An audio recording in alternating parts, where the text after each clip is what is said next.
आप देख रहे हैं जनादेश न्यूज। मैं हूं आपके साथ रश्मि त्रिवेदी। तो खबरें शुरू करने से पहले एक नजर हेडलाइंस पर। हेडलाइन के प्रायोजक है सुशीला चैरिटेबल ट्रस्ट, जहां लोक हित और विकलांग लोगों की सहायता करना ही है कर्म, जिसका एक ही नारा जनहित में योगदान कराना।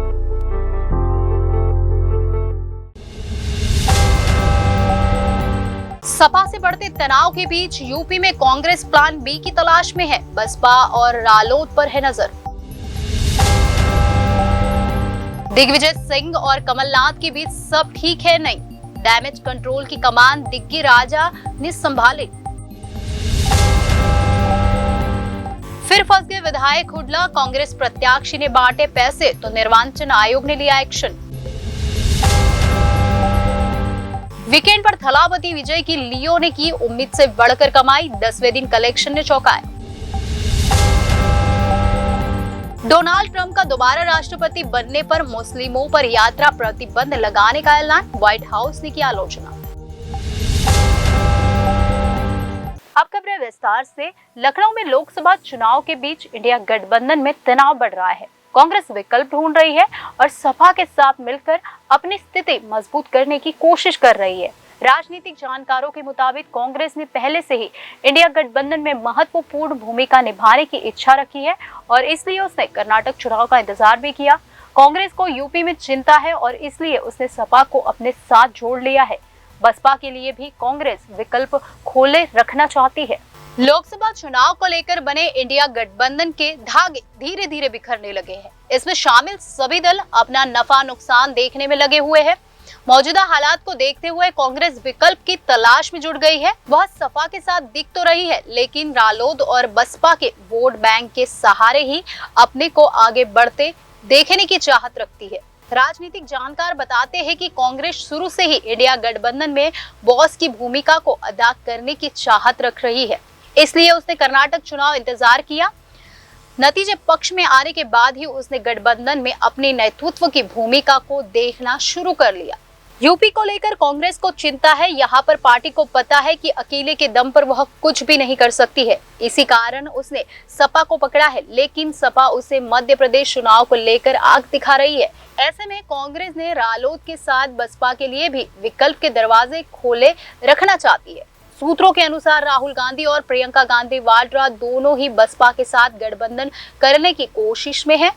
यूपी के कांग्रेस और बसपा दोनों दलों के नेता भी दबे स्वर में चाह रहे हैं कि बसपा से गठबंधन हो जाए। हालांकि मायावती एनडीए और इंडिया में शामिल होने की बात को लेकर कई बार मना कर चुकी है, लेकिन कांग्रेस के लोग कहते हैं कि चुनाव आते आते वह उनको अपने पाले में ले लेंगे। कांग्रेस और बसपा की तरफ से इसको लेकर कोई आधिकारिक बयान नहीं आया है, लेकिन नेताओं में चर्चा खूब है।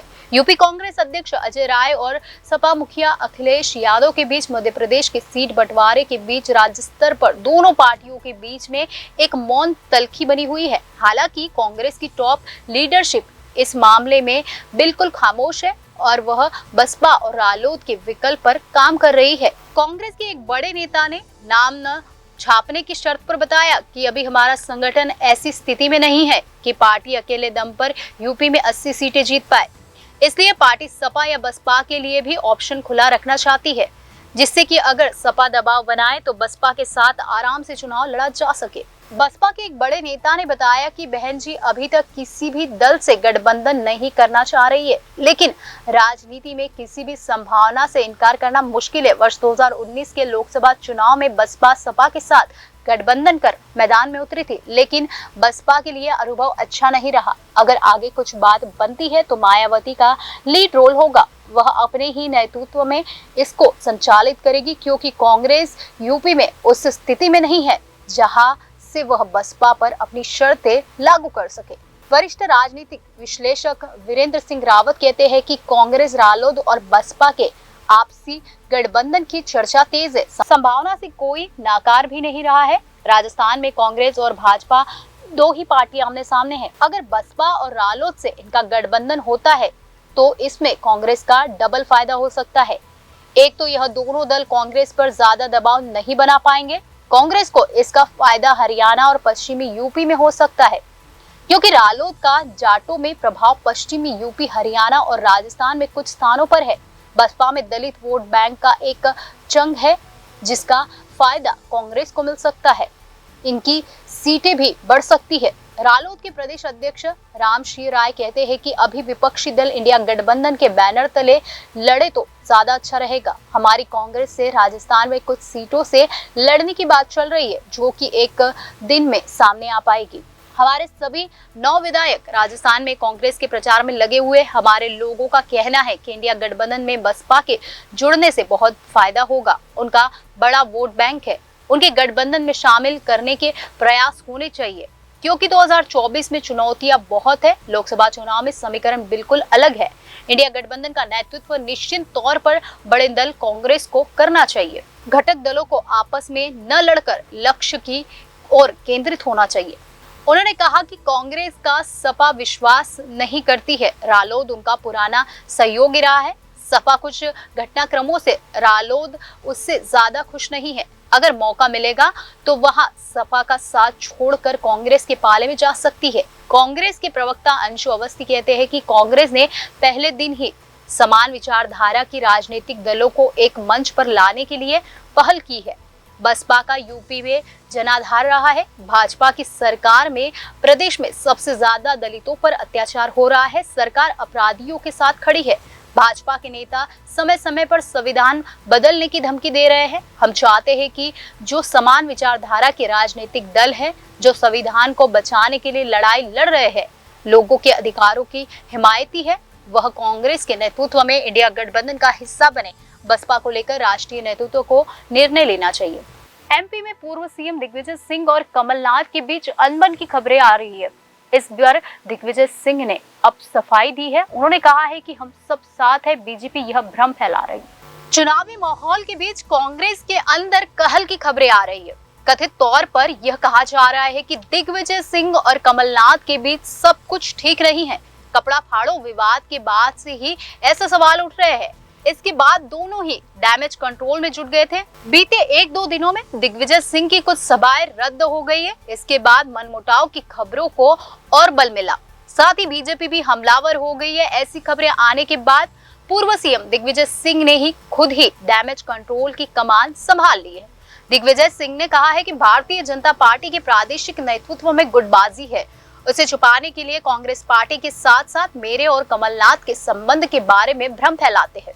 मेरे नाम से फर्जी इस्तीफा पत्र छपवा दिया। दिग्विजय सिंह ने कहा कि खबरें चल रही है कि मैं नाराजगी के कारण झाबुआ और खातेगांव का दौरा रद्द कर दिया है मैंने, जो कि गलत है। उन्होंने कहा कि हाँ, मेरा दौरा था, पार्टी की मीटिंग के कारण हम वहां नहीं जा पाए। उन्होंने कहा कि इसमें कहीं से भी कोई गुटबाजी और नाराजगी नहीं है। पूर्व सीएम दिग्विजय सिंह ने कहा कि हम सभी लोग एक हैं। उन्होंने कहा कि मैं 30 अक्टूबर को दतिया जा रहा हूं। वह नरोत्तम मिश्रा के खिलाफ जो रोष है उसके खिलाफ कांग्रेस उम्मीदवार पर्चा भरेगा। मैं भी वहां मौजूद रहूंगा। दिग्विजय सिंह ने अपील की है कि इन भ्रामक प्रचार से दूर रहे। पार्टी में सभी लोग एकजुट है। जनता जो बदलाव चाहती है, हम सभी उसी के लिए काम कर रहे हैं। दिग्विजय सिंह ने कहा कि कांग्रेस के साथ जनबल है और बीजेपी के साथ धन बल है। उसी के जरिए वह झूठी खबरें छपा रहे हैं। दिग्विजय सिंह ने कहा कि एमपी में बस 2 ही दल है। सरकार या तो कांग्रेस बनेगी या बीजेपी। इन छोटे दलों की सरकार नहीं बनने वाली है। सभी मतदाताओं से अपील है कि इनके झांसे में नहीं आए। जनता बदलाव चाहती है। यह बदलाव तभी होगा जब कांग्रेस की सरकार आएगी, कमलनाथ के नेतृत्व में सरकार आएगी और हम सभी मिलकर काम करेंगे। गौरतलब है कि एमपी में इस बार कमलनाथ के नेतृत्व में ही कांग्रेस चुनाव लड़ रही है। पार्टी ने सभी 200 सीटों पर उम्मीदवारों की घोषणा कर दी है। साथ ही कमलनाथ सॉफ्ट हिंदुत्व की राह पर भी चल ही रहे हैं। ऐसे में अनबन की खबरों से एक अलग मैसेज जाता है। सबको पता है कि 2018 में बनी कांग्रेस की सरकार गुटबाजी की वजह से ही गई थी। राजस्थान के दौसा जिले में कांग्रेस प्रत्याशी ओम प्रकाश हुड्डा के ठिकानों पर ईडी और इनकम टैक्स के छापे दिख रहे हैं। इसके बावजूद विधायक के हाल ही में 3 वीडियो सामने आए हैं जिसमें वह पैसे बांट रहे हैं। ये वीडियो सोशल मीडिया पर वायरल हो रहे हैं और इसके बाद हुड्डा के खिलाफ कार्रवाई की मांग की जा रही है। राजस्थान में चुनावी माहौल के बीच ईडी और इनकम टैक्स के छापे देखने को मिल रहे हैं। हाल ही में कांग्रेस प्रत्याशी और निर्दलीय विधायक ओम प्रकाश हुड्डा के ठिकानों पर छापेमारी के बाद उनका रोते हुए एक वीडियो सामने आया था, जिसमें वह अपनी मां के साथ नजर आ रहे थे और बीजेपी सांसद करोड़ी लाल मीणा पर आरोप लगा रहे थे। यह मामला भी ठंडा भी नहीं हुआ था कि उससे पहले हुड्डा एक और वीडियो सामने आया है। हाँ, हुड्डा का एक और वीडियो सामने आया है। इस वीडियो में कांग्रेस प्रत्याशी ओम प्रकाश हुड्डा पैसे बांटते दिखाई दे रहे हैं, जिसके बाद रिटर्निंग अधिकारी ने आचार संहिता का उल्लंघन मानते हुए कांग्रेस प्रत्याशी से जवाब मांगा है। दरअसल दौसा जिले के महुआ विधानसभा सीट से विधायक ओम प्रकाश हुड्डा को कांग्रेस ने प्रत्याशी बनाया है, जिसके बाद वह प्रचार में जुटे हुए हैं। प्रचार के पहले दिन उन्होंने पानी लेकर जा रही एक महिला की मटकी के ऊपर नोट रखा और उसके बाद भरी हुई मटकी को शुभ संकेत मानते हुए परंपरा का हवाला दिया। विधायक ओम प्रकाश हुड्डा का इसके बाद एक वीडियो फिर सामने आया, जब एक लड़की अपने सिर पर स्टील के बर्तन में पानी लेकर जा रही थी तो कांग्रेस प्रत्याशी ने उसको भी 500 रुपए दिए। इतना ही नहीं, विधायक ओम प्रकाश हुड्डा की ओर से एक महिला सफाई कर्मी को पैसे देने और उसके चरण स्पर्श करने का वीडियो भी सामने आ रहा है। राजस्थान चुनाव के बीच विधायक ओम प्रकाश हुड्डा की ओर से पैसे देने के 3 वीडियो सामने आए हैं। वीडियो सामने आने के बाद कांग्रेस प्रत्याशी के विरोधियों ने सोशल मीडिया के जरिए आपत्ति जताई और इस पूरे मामले में कार्रवाई की मांग रखी, जिसके बाद महुआ के रिटर्निंग अधिकारी ने कांग्रेस प्रत्याशी ओम प्रकाश हुड्डा को नोटिस देकर जवाब मांगा है। 2018 में निर्दलीय के रूप में चुनाव जीते विधायक ओम प्रकाश हुड्डा ने इस बार कांग्रेस का दामन थामा है और कांग्रेस के प्रत्याशी के रूप में चुनावी मैदान में है। कुछ दिन पूर्व उनके ठिकानों पर ईडी की कार्रवाई के बाद वह चर्चाओं में आए थे और उनके दिल्ली, जयपुर और महुआ स्थित आवासों पर ईडी की कार्रवाई हुई थी। रीड पेपर लीक मामले को लेकर ईडी ने कार्रवाई की थी। हालांकि ओम प्रकाश हुड्डा का यह दावा है कि ईडी को उनके ठिकानों पर 1 रुपया भी नहीं मिला। साउथ की फेमस स्टार थलापति विजय की फिल्म लियो ने रिलीज के 10वें दिन बॉक्स ऑफिस पर भूचाल ला दिया है। फिल्म ने वीकेंड पर उम्मीद से दुगनी कमाई की है। इसने शनिवार को लगभग 14 करोड़ रुपए का कलेक्शन किया। साउथ स्टार थलापति विजय की लियो न केवल भारत में बल्कि दुनिया भर में बॉक्स ऑफिस पर इतिहास रच रही है। लोकेश कनकराज के डायरेक्शन में बनी फिल्म और उनके लोकेश सिनेमैटिक यूनिवर्स का एक हिस्सा यह फिल्म 19 अक्टूबर को सिनेमाघरों में रिलीज हुई। अब फिल्म के 10वें दिन के बॉक्स ऑफिस नंबर सामने आए हैं। ये नंबर्स वीकेंड पर ताबड़तोड़ कमाई के साथ छा गए हैं। फिल्म ने हफ्ते के आखिर में जोरदार दम दिखाया है। लियो के कलेक्शन में 90वें दिन गिरावट देखी गई, जब उसने बॉक्स ऑफिस पर सिर्फ 7 करोड़ रुपए कमाए। हालांकि इसका मतलब फिल्म के लिए वो 2 दिन उतना सही नहीं था, इसलिए इसके नंबर्स में भारी गिरावट देखी गई। हालांकि 10वें दिन इसमें फिर से तेजी आ गई। फिल्म ने सैकनिक के अनुसार 28 अक्टूबर को 14 करोड़ रुपए की कमाई की। फिल्म का कुल कलेक्शन अब लगभग 284.90 करोड़ रुपए हो गया है। यह भी बताया गया है कि फिल्म लियो को अपने दूसरे शनिवार को लगभग 46% ऑक्यूपेंसी मिली, जो यह साबित करता है कि फैंस अभी भी बड़े पर्दे पर फिल्म का अनुभव करने के लिए एक्साइटेड है और वो थिएटर में जाकर इस मूवी को एंजॉय कर रहे हैं। लियो ने अपने पहले दिन वर्ल्ड वाइड बॉक्स ऑफिस पर 148.50 करोड़ की कमाई की थी, जो घरेलू और अंतर्राष्ट्रीय दोनों मार्केट में किसी तमिल फिल्म के लिए सबसे बड़ी ओपनर है, जिसने पिछले सभी रिकॉर्ड को पीछे छोड़ दिया। अब फिल्म 500 करोड़ रुपए के आंकड़े को पार कर चुकी है। जेलर 2023 में सबसे ज्यादा कमाई करने वाली तमिल फिल्म है और 2023 में तीसरी सबसे ज्यादा कमाई करने वाली भारतीय फिल्म है। इसने अपने पहले दिन वैश्विक बॉक्स ऑफिस पर 96.60 करोड़ रुपए की कमाई की। जेलर विदेशी बॉक्स ऑफिस पर अब तक की सबसे अधिक कमाई करने वाली तमिल फिल्म है। लियो मास्टर के बाद थलापति विजय और निर्देशक लोकेश कनकराजन की एक साथ दूसरी फिल्म है। इस फिल्म की कहानी लोकेश रत्ना कुमार और धीरज वैद्य ने लिखी है। एक्शन एंटरटेनर में विजय, त्रिशा, संजय दत्त, अर्जुन सरजा, मिस्किन, सैंडी और गौतम मेनन सहित कई कलाकार लीड रोल में हैं। मैथ्यू थॉमस, मंसूरी अली खान, प्रिया आनंद और कई लोग सपोर्टिंग रोल में नजर आए। ट्रम्प ने राष्ट्रपति रहते हुए ईरान, लीबिया समेत कई मुस्लिम देशों के लोगों की अमेरिका में एंट्री बैन करा दी थी। उनका ये फैसला तब काफी विवादित रहा था। फिर जो बाइडेन ने राष्ट्रपति बनने के बाद इस बैन के फैसले को पलट दिया था। ट्रम्प ने एक बार फिर से इस मुद्दे को हवा दे दी है। उन्होंने कहा है कि अगर उनको सरकार में आने का मौका मिला तो फिर से मुस्लिम बहुत इन देशों के लोगों की अमेरिका में एंट्री बंद कर दी जाएगी। अमेरिका के पूर्व राष्ट्रपति डोनाल्ड ट्रंप ने दूसरी बार प्रेसिडेंट बनने पर कुछ मुस्लिम बहुल देशों के लोगों पर लगाए गए विवादित यात्रा प्रतिबंध को फिर से बहाल करने का वादा किया है। शनिवार को रिपब्लिकन जूइश कोलिशन के वार्षिक शिखर सम्मेलन में बोलते हुए ट्रंप ने समर्थकों को इस फैसले की याद दिलाई। उन्होंने कहा कि आपको हमारी सरकार के दौरान के यात्रा प्रतिबंध याद है ना?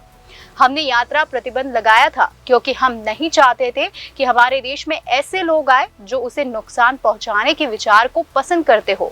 एक दिन में उस यात्रा प्रतिबंध को फिर बहाल करूंगा। रिपब्लिकन पार्टी की ओर से अमेरिकी राष्ट्रपति पद की उम्मीदवारी में सबसे आगे चल रहे ट्रंप ने कहा, हमारे देश में 4 साल में एक भी घटना नहीं हुई क्योंकि हमने बुरे लोगों को अपने देश से बाहर रखा। हमने उन्हें बाहर निकाल दिया। हमारे देश में एक भी घटना नहीं हुई। ट्रंप ने दावा किया है कि उनके प्रशासन के दौरान लगाया गया यात्रा प्रतिबंध काफी सफल रहा था। ट्रंप ने 2017 में अपने राष्ट्रपति कार्यकाल की शुरुआत के दौरान Iran, Libya, Somalia, Syria, Yemen, Iraq और सूडान से लोगों के अमेरिका में प्रवेश कर पाबंदी लगा दी थी।